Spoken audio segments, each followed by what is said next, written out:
Assalamualaikum warahmatullahi wabarakatuh. Nama saya Yolanda Tawabina. Saya dari kelas Asuransi Syariah 7B. Di sini saya akan membahas mengenai kaidah fikih muamalah bagian ketiga, yaitu kaidah fikih kubro yang bagian umum. Baiklah, langsung saja akan saya paparkan materinya.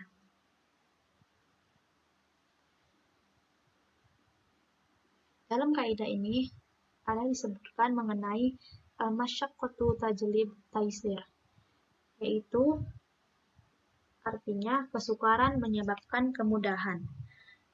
Maksudnya apa? Dalam syariat, apabila terjadi suatu kesukaran yang menyebabkan seseorang tidak dapat memikul bebannya, ia diberikan keringanan untuk melakukan suatu yang pada asalnya tidak dapat atau tidak boleh dilakukan. Namun perlu diperhatikan bahwa kesukaran yang dimaksud adalah suatu kesukaran yang sangat berat, yang dapat menyebabkan pada mudarat seperti kematian, kerusakan anggota tubuh, hilang akal, harta, dan kehormatan diri atau sejenisnya. Namun, apabila kesukaran yang dihadapi oleh seseorang adalah kesukaran yang umumnya terjadi, maka hukum tersebut berlaku sebagaimana mestinya. Seperti misalnya, sulit seseorang bangun untuk melaksanakan sholat subuh.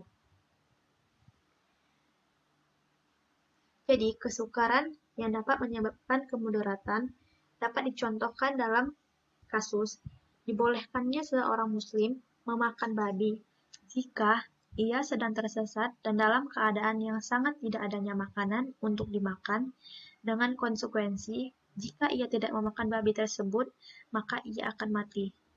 Jadi dapat dilihat di sini, kesulitan yang dimaksud di sini adalah kesulitan yang menyebabkan kemudaratan pada diri kita atau yang mengancam untuk keselamatan hidup kita. Adapun dalil kaidah dalam fikih muamalah, kaidah kesulitan menyebabkan kemudahan ini terdapat dalam Al-Quran dan juga hadis.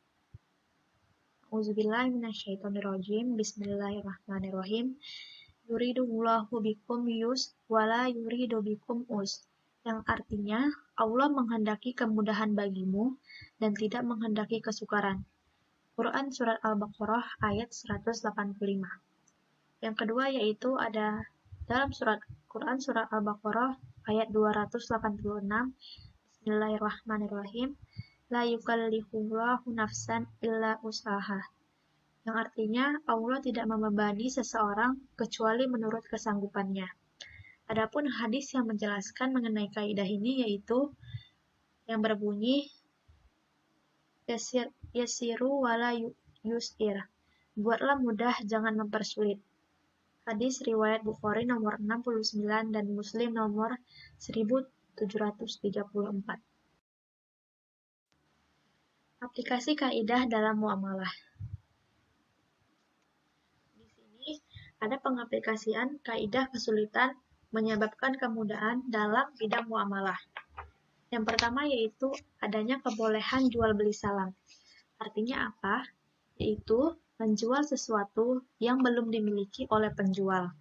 Tetapi antara penjual dan pembeli telah melakukan akad jual beli, di mana penjual akan menetapkan bahwa barang yang akan dia berikan kepada pembeli sesuai kesepakatan.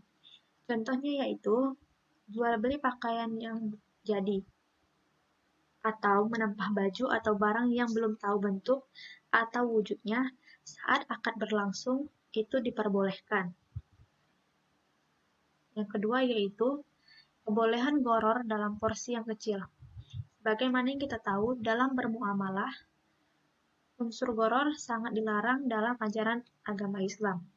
Tapi di sini diperbolehkan dalam porsi kecil yang dimana contohnya yaitu jual beli barang elektronik seperti HP atau laptop atau barang yang masih di dalam kotak. Jadi akad sudah harus terjadi sebelum barang tersebut bisa kita lihat. Tapi hal ini jarang terjadinya kesalahan yang dapat menyebabkan kerugian yang sangat besar antara kedua belah pihak, terutama pihak pembeli. Dan yang ketiga yaitu ada kebolehan menerima fee pada akad kafalah. Kebolehan menerima fee pada akad kafalah yaitu kafalah adalah seseorang tersebut menjamin kepada orang lain bahwa si fulan akan menunaikan hutangnya. Jadi contohnya itu yang akan saya berikan, ada kasus di mana hutang piutang antara 3 orang. Di sini ada antara yang pertama itu Hana sebagai orang yang dihutangin, yang kedua ada Ali, orang yang berhutang, dan yang ketiga ada Hasan, pihak ketiga yang membayarkan hutang atau disebut kafil. Dalam contoh kasus tersebut, jadi pada saat itu Ali tidak mampu membayar hutang kepada Hana. Maka muncullah Hasan sebagai penjamin dari Ali yang mengatakan kepada Hana, jika Ali tidak mampu membayarkan hutangnya, maka ia akan bertanggung jawab untuk membayarkan hutang Ali kepada Hana sesuai besarnya hutang. Setelah urusan antara Hana dan Hasan selesai, maka di sini hutang Ali berpindah ke Hasan karena Hasan telah menjadi kafil bagi Ali. Di sini Hasan sebagai kafil boleh mengambil fee atau keuntungan dari Ali jika ia membayarkan hutangnya kepada Hasan. Kenapa? Sebab peran kafil di sini adalah sebagai berikut. Yang pertama yaitu Hasan sebagai kafil telah berjasa membantu Ali, orang yang berhutang, membayarkan hutangnya ketika ia tidak mampu membayar sesuai perjanjian. Yang kedua yaitu memiliki resiko yang berat karena harus menjadi jaminan yang membayarkan hutang orang lain. Maka dari itu, syariat memperbolehkan kafil mengambil upah atau fee. Tapi dengan catatan, harus dibicarakan awal antara kedua belah pihak atau yang berhutang dan kafil.